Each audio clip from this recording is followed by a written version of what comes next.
Hello, I'm Rachel from Douentza Garden in Ireland, and today I want to share with you how to repot the prayer plant. This is Stromanthe, or the prayer plant, and many of us have one stashed away in some neglected corner of the house, perhaps in the bathroom, with browning leaves.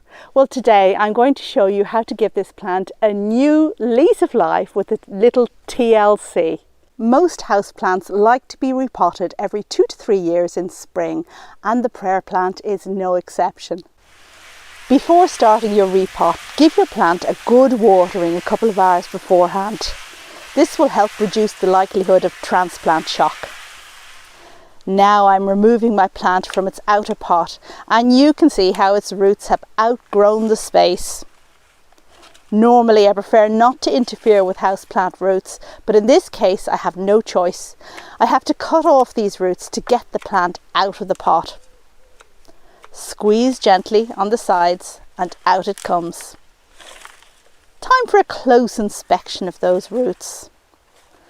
Although Stromanthe likes moisture, root rot is a common complaint. If your roots have a yellow tinge, then they're healthy. But if they're brown and mushy, action must be taken immediately, and you need to cut out any rotting portions. In this case, my plant looks okay, so no cutting needs to be done.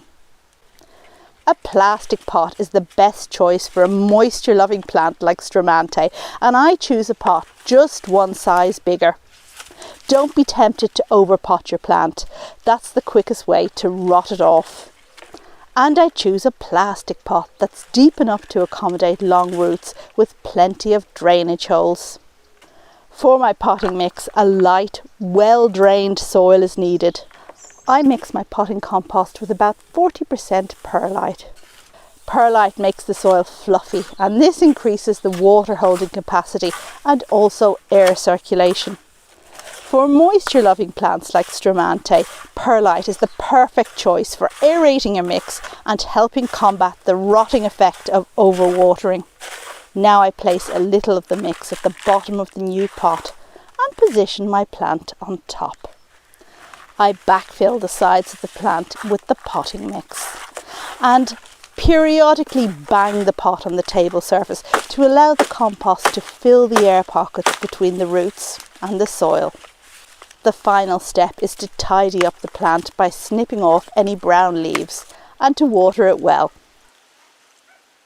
Your plant will take a few weeks to adjust after repotting, but should then go on to reward you with plenty of pretty tricolour leaves.